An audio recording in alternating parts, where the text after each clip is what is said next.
Okay guys, अब हम property income की टैक्सेशन पढ़ने से पहले कुछ इंपॉर्टेंट कॉन्सेप्ट पढ़ेंगे and that important concept relates to income tax regime. Income tax regime का मतलब है कि कौन कौन से तरीक़ेकार हैं जिनके थ्रू इनकम टैक्स डिपार्टमेंट या इनकम टैक्स ऑर्डिनेंस जो है वो लोगों पर टैक्स इम्प्लीमेंट करता है। We can identify broadly 3 or 4 regimes। इसमें जो रिजीम्स हैं those are normal tax regime, separate block of income, कुछ लोग इसको रिजीम कहते हैं, कुछ रिजीम में शामिल नहीं करते, लेकिन चले normal tax regime, separate block of income, final tax regime and minimum tax regime. अब अगर हम इसको जरा थोड़ा सा डिटेल में समझने की कोशिश करें तो सबसे पहले नॉर्मल टैक्स रिजीम का क्या मतलब होता है। नॉर्मल टैक्स रिजीम का मतलब होता है एक ऐसा टैक्स रिजीम जिसके अंदर जब आपका साल पूरा हो जाता है तो आपको इजाज़त होती है कि अपनी ग्रॉस इनकम में से कुछ एक्सपेंसेस लेस करें, जो जो एक्सपेंसेस अलाउड हैं उनको लेस करें, और जो अमाउंट बाकी बचे उस पर टैक्स अप्लाई कर दिया जाए। This is normally called normal tax regime. Normal tax regime में salary taxation normal tax regime का हिस्सा है, और बिजनेस टैक्सेशन भी नॉर्मल टैक्स रिजीम का हिस्सा है, और इसके बाद बाकी भी हर हेड ऑफ इनकम में से थोड़ी थोड़ी इनकम निकल के नॉर्मल टैक्स रिजीम के अंदर शामिल होती है। दूसरी नॉर्मल टैक्स रिजीम की जो खुसूसियत है वो क्या है, खुसूसियत कह लें या उसकी नेगेटिविटी कह लें। मिसाल के तौर पर एक शख्स है, वो सैलरी इनकम से 15 लाख रुपए ड्रॉ कर रहा है, 15 लाख रुपए उसकी सैलरी है, और वो शाम को कोई छोटा मोटा बिजनेस कर रहा है जिसमें उसको 10 लाख रुपए का मुनाफा होता है। अब उसकी टोटल इनकम कंसिडर कर ली जाएगी 10 जमा 15 25 लाख रुपए, और 25 लाख रुपए के ऊपर टैक्स अप्लाई होगा। This is the idea of normal tax regime. इसका मतलब है नॉर्मल टैक्स रिजीम में क्या हुआ कि वो जो 25 लाख रुपए की इनकम में जब टैक्स अप्लाई होगा तो उसको एक हायर स्लैब के मुताबिक टैक्स देना पड़ेगा। ठीक है, तो this is the idea of normal tax regime. मैं अगर दोबारा रिपीट करूं तो नॉर्मल टैक्स रिजीम का मतलब क्या बना। नॉर्मल टैक्स रिजीम के अंदर आपकी ग्रॉस इनकम में से कुछ डिडक्शंस अलाउड होकर उसके बाद आपकी नेट इनकम बनती है, और नेट इनकम मुख्तलिफ सोर्सेज से जमा होने के बाद उसके ऊपर टैक्स अप्लाई होता है, और इसकी पूरी वर्किंग जो है वो साल के आखिर पे जाके कंक्लूड होती है। This is the idea of normal tax regime.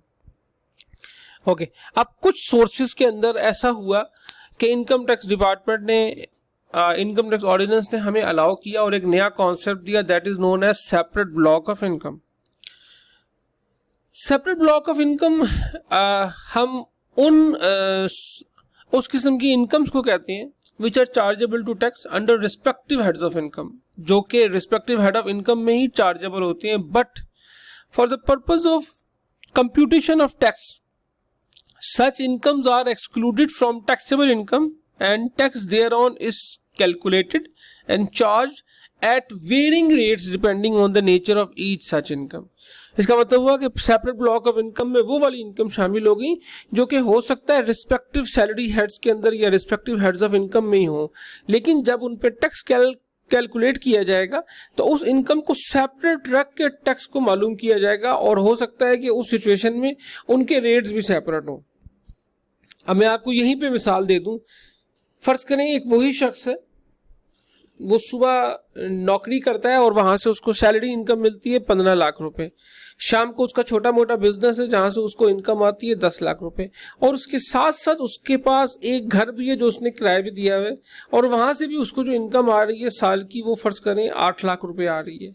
अब जो प्रॉपर्टी इनकम है that is right now considered as a separate block of income. अब देखें सिचुएशन क्या होगी, 15 lakh salary, 10 lakh business, 8 lakh property. ये जो 8 लाख रुपए प्रॉपर्टी इनकम है it is considered as a separate block of income.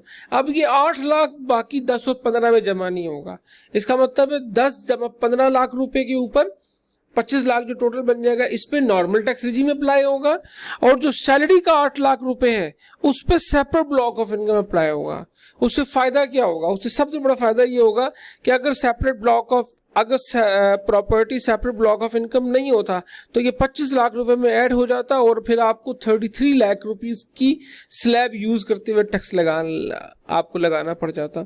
So this is the benefit of separate block of income. अब property के केस में हमने अभी देखा भी है कि प्रॉपर्टी के केस में रेट्स भी सेपरेट हैं। तो ये वही वाली बात कर रहा है कि charge at varying rates depending on the nature of each such income. So this is the basic idea of separate block of income. अच्छा, इसके साथ एक और जो आइडिया एग्जिस्ट करता है टैक्स रिजीम का, that is known as final tax regime. FTR हम इसको नॉर्मली तौर पर कहते हैं। एफटीआर की खूबी ये है कि एफटीआर जो है वो एक तो ग्रॉस इनकम पे टैक्स अप्लाई होता है, नंबर 1। नंबर 2, ये एट सोर्स इसकी डिडक्शन हो जाती है।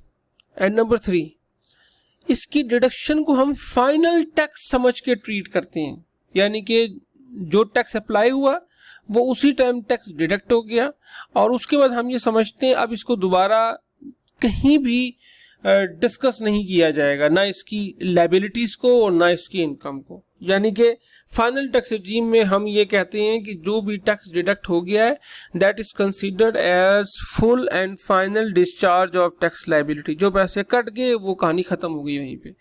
इसमें जो मिसाल के तौर पर जो कुछ एक्सपेंडिचर जो बड़े मेजर के तौर पर शामिल हैं उनमें मैं आपको अगर बताऊं तो उसमें डिविडेंड इनकम पे जो टैक्स है, यानी कि अगर फर्ज करें आपको डिविडेंड मिला है 1 लाख रुपए, तो उस डिविडेंड पे 1 लाख रुपए के हिसाब से 12.5% डिविडेंड का टैक्स है। तो 1 लाख रुपए में फौरी तौर पर 12,500 रुपये डिडक्ट हो जाएंगे और वो 12,500 रुपये कंसिडर कर लिया जाएगा कि this is the full and final discharge of tax liability, और उसके बाद आपसे कोई मजीद बाद में टैक्स नहीं मांगा जाएगा। इसी तरीके से प्रॉफिट ऑन डेट उसकी एक और शेप है। इसी तरीके से प्राइस बॉन्ड एंड इनकम पे जो आपका कुछ केसेस में 20% और कुछ केसेस में 25% टैक्स है, दैट इज ऑल्सो एफटीआर, जो कि स्ट्रेट एक दफ़ा टैक्स डिडक्ट हो गया तो उसके बाद वो कहानी ख़त्म हो जाती है। आपने अक्सर ये अगर कभी टीवी में देखा हो, ये जो फहद मुस्तफ़ा का जीतो पाकिस्तान वगैरह का शो होता है, तो आपने अक्सर नीचे शायद लिखा हुआ देखा हो, टिकर चल रहा होता है कि जी ये जो प्राइजेज हैं they are subject to taxation. तो वो जो सब्जेक्ट टू टैक्सेशन है वो यही वाली चीज़ है कि हर वो शख्स जो वहाँ पे 1 लाख रुपए का सामान अगर फ़र्ज़ करें जीतता है तो उसे 1 लाख रुपए के सामान पे पहले 20% इनकम टैक्स जमा कराना पड़ता है एंड सेल टैक्स वगैरह का जो भी उनके अपने इश्यूज हैं। So this is the idea of final tax रजीम। Final tax रजीम के अंदर इंपॉर्टेंट चीज़ यही है कि वो जो टैक्स कट गया वो फिर दोबारा ना तो किसी टैक्स में ऐड होगा और ना वो इनकम किसी इनकम में ऐड होगी। ठीक है, this is the basic idea of final tax रजीम। एक और कॉन्सेप्ट मौजूद है जिसको हम मिनिमम टैक्स रिजीम कहते हैं। मिनिमम टैक्स रिजीम का मतलब ये है कि कुछ ऐसी इनकम है जिस पे एक ख़ास परसेंटेज के हिसाब से टैक्स अप्लाई हो गया। अब अगर आपका ओवरऑल टैक्स उससे ज़्यादा बनता है तो आप एडिशनल ऊपर दे देंगे, लेकिन अगर आपका ओवरऑल टैक्स उस टैक्स रेट से कम बनता है तो वो मिनिमम के तौर पर कंसिडर किया जाएगा। ठीक है, आप इसकी बड़ी सिंपल सी मिसाल अगर ये देख लें, 3 एग्जांपल्स आपको स्लाइड्स में बता दी गई हैं। एक है minimum taxation under section 113 on turnover. दूसरा सेक्शन है tax deducted at source at the rate of 10% under section 153, ये हम आगे जाके डिस्कस करेंगे। और तीसरा सेक्शन है tax collected on electricity bill up to an amount of 360,000 rupees per annum other than a company. मैं अगर आपको ये टर्नओवर की एग्जांपल दे दूं, फर्ज करें कि आपका टर्नओवर पे टैक्स बनता है 1%, ठीक है ना। आपने टोटल टर्नओवर किया 1 करोड़ रुपए, उस पे आपका टर्नओवर टैक्स बना मिनिमम 1% के हिसाब से फर्ज करें 1 लाख रुपए। अब अगर आपका एक्चुअल टैक्स जब निकाला गया और वो आ गया 75,000 रुपए, तो ये 1% जो था ये मिनिमम टैक्स था, तो अब 1 लाख रुपए ही आपको टैक्स देना पड़ेगा। लेकिन अगर आपका एक्चुअल टैक्स 1.5 लाख रुपए आ गया तो फिर ये जो कि मिनिमम टैक्स था, इसका मतलब है आपको मजीद 50,000 रुपए देना पड़ेगा। This is the idea of minimum tax रजीम। ठीक है जी, तो हमारे पास 3-4 किस्म के सॉरी टैक्स आ गए। पहला आ गया नॉर्मल टैक्स रजीम, फिर हमारे पास आ गया सेपरेट ब्लॉक ऑफ इनकम, उसके बाद हमारे पास आ गया फाइनल टैक्स रजीम, और उसके बाद हमारे पास आ गया मिनिमम टैक्स रजीम। ये हम 4 टैक्स रजीम के अंदर अपने इस सारे टैक्स के सिस्टम को चलाएंगे। और ये मैंने अभी डिस्कस इसलिए किया कि चूँकि प्रॉपर्टी इनकम हमारे पास सेपरेट ब्लॉक ऑफ इनकम है, तो अभी हम देखेंगे कि सेपरेट ब्लॉक ऑफ इनकम में किस तरीके से ये सारा रोल अपना प्ले करती है। अच्छा, कुछ और इम्पोर्टेंट कॉन्सेप्ट जो डिस्कस करना ज़रूरी है आगे जाने से पहले।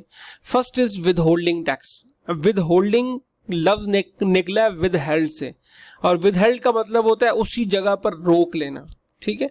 With held basically it's not a type of tax rather than it is a way of collecting tax. के बजाय इसके कि आपको कहा जाए कि तुम पैसे लेकर घर चले जाओ और साल के आखिर में हमें टैक्स दे देना, जब वो पैसे लेके जा रहा हो तो उसी टाइम उसका टैक्स काट के विदहेल्ड कर लिया जाए, अपने पास रोक लिया जाए और सिर्फ बाकी पैसे उसको दिए जाए। This is the idea of with holding tax. अब इसका मतलब है कि जब आप उसको पैसे दे रहे हैं तो ये उसकी इनकम भी हो सकती है, तो इनकम टैक्स को भी विदहेल्ड किया जा सकता है। इसी तरीके से सेल टैक्स को भी विदहेल्ड किया जा सकता है। इसीलिए with holding tax is not a type of tax rather than it is a way of collecting tax. ये टैक्स को कलेक्ट करने का तरीकाकार है। इसकी एक जो बहुत मेजर एग्जाम्पल जो आपके सामने नजर आएगी वो आपके सामने नजर आएगी विद होल्डिंग टैक्स के अंदर। उसका ताल्लुक होगा इनकम टैक्स जो आप सैलरी के ऊपर विदहेल्ड करते हैं। सैलरी के अलावा भी हमारे पास बहुत सी एग्जांपल्स मौजूद हैं जहां पे विदहोल्डिंग टैक्स का कॉन्सेप्ट मौजूद है, लेकिन आसानी के लिए मैं आपको सबसे पहले बता रहा हूं कि जी सैलरी के ऊपर विदहोल्डिंग टैक्स होता है। अब सैलरी पे विदहोल्डिंग टैक्स का मतलब बेसिकली क्या होता है? सैलरी पर विदहोल्डिंग टैक्स का सिंपल से मतलब यही है कि मेरी अगर 1 लाख रुपए महीने की तनख्वाह है और मुझे सरकार ये कहे या मेरी कंपनी ये कहे कि तुम पूरी तनख्वाह ले लो और साल के आखिर में आके टैक्स जमा करा देना, तो पहला जो खतरा होगा वो ये होगा कि साल के आखिर में मेरे पास इतने पैसे ही नहीं होंगे कि मैं टैक्स जमा करा सकूं। अच्छा, अगर फर्ज करें इतने पैसे मेरे पास हो भी तो सरकार को या हुकूमत को पूरे साल पैसों की ज़रूरत पड़ती है, ठीक है। तो उसका तरीक़ेकार बेसिकली ये निकाला गया मेरी आसानी के लिए भी और हुकूमत की आसानी के लिए भी कि जब मुझे महीने की तनख्वाह दी जाएगी 1 लाख रुपए, तो उसी टाइम उसमें से 8-10 हज़ार रुपये जो भी मेरा टैक्स बनता होगा या 5,000 रुपये वो टैक्स काट के रख लिया जाएगा। उससे एक तो फ़ायदा ये होगा कि हुकूमत के पास पूरा साल कुछ ना कुछ पैसे जमा होते रहेंगे जिससे वो काम चलाता रहेगा, और दूसरा मेरे ऊपर भी बोझ नहीं पड़ेगा। तो वो जो 5,000 रुपये कट गया that is with holding tax. अब होगा क्या कि साल के आखिर में जाके फिर मैं पूरी वर्किंग करूंगा और मैं देखूंगा कि मेरा 1 लाख रुपए महीने के हिसाब से 12 लाख रुपए तनख्वाह बनती है। 12 लाख रुपए पे मेरा फर्ज करें टैक्स बनता है 80,000 रुपये। अब मैं देखूंगा मेरे ऑफिस ने ऑलरेडी कितना काट लिया है। फर्ज करें हो सकता है ऑफिस ने मेरे 70,000 रुपये काट लिया हो, या ऑफिस ने 75,000 रुपये काट लिया हो, या ऑफिस ने 80,000 रुपये, जितना भी काट लिया है उसके बाद अगर फिर कोई बचता है तो वो मैं जमा करा दूंगा अपने पास, या अदरवाइज मेरा हिसाब किताब पूरा हो जाएगा। This is the idea of with holding tax. अच्छा, अब देखें इसका मतलब है विदहोल्डिंग टैक्स में असल में हुआ क्या कि जब मुझे कोई इनकम मिल रही थी तो उसमें से टैक्स काट लिया गया, ठीक है। This is the idea of withholding tax. इससे मिलता जुलता एक और idea which is called advance income tax. Advance income tax क्या होता है? अब मुझे तनख्वाह मिली थी, मैंने ये प्लान किया कि मैं एक गाड़ी खरीदता हूँ और मैंने एक मेहरान गाड़ी अपनी सेविंग में से खरीदी। अब जब मैंने अपनी सेविंग में से मेहरान गाड़ी खरीदी तो गाड़ी खरीदना ये साबित कर रहा है कि मैं मेरे पास रीजनेबल सेविंग मौजूद है या मेरे पास अर्निंग मौजूद है, ठीक है। अब मैं तो चूँकि एक बेसिकली एम्प्लॉय हूँ तो मेरा तो टैक्स कट रहा है। अगर मैं एक बिजनेसमैन होता तो शायद मैं रेगुलर टैक्स ना पे कर रहा होता। तो उस सिचुएशन में टैक्स डिपार्टमेंट ये देखेगा, वो ये कहेगा कि जो शख्स गाड़ी खरीद रहा है इसका मतलब है इसकी इतनी इनकम है कि ये कुछ ना कुछ खरीद रहा है। अब वो इस चीज़ को वेरिएबल बनाकर, इस चीज़ को प्रॉक्सी बनाकर उस गाड़ी की रजिस्ट्रेशन को लिंक कर दिया एक आइडिया के साथ which is known as advance income tax.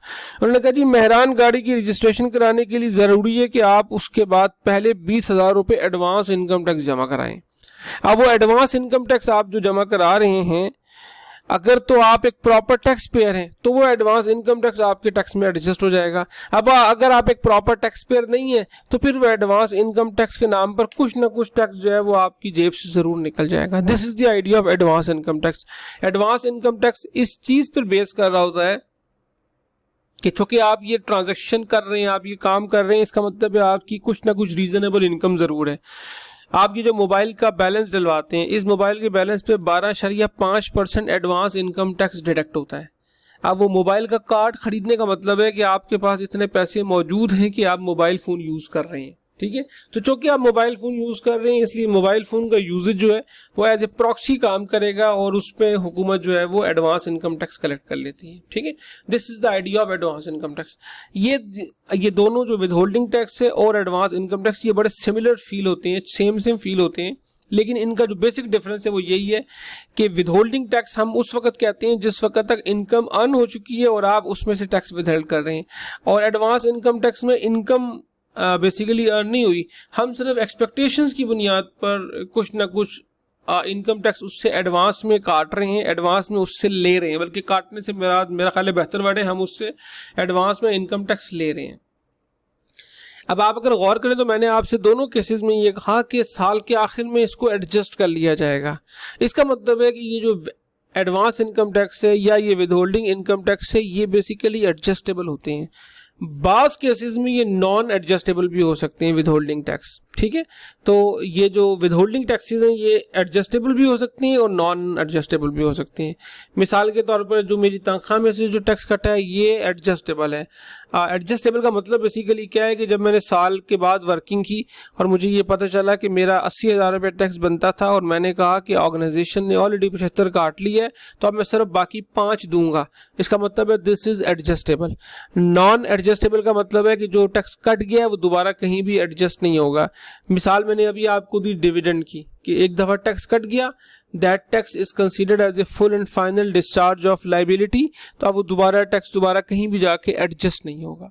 So these are some of the concepts जो कि हमने टैक्स रिजीम से शुरू किए और withholding tax, advance income tax और adjustable and non adjustable withholding tax तक आए। अब हम नेक्स्ट स्टेप में इन चीज़ों को लिंक करने की कोशिश करेंगे इन salary income, in property income. Thank you.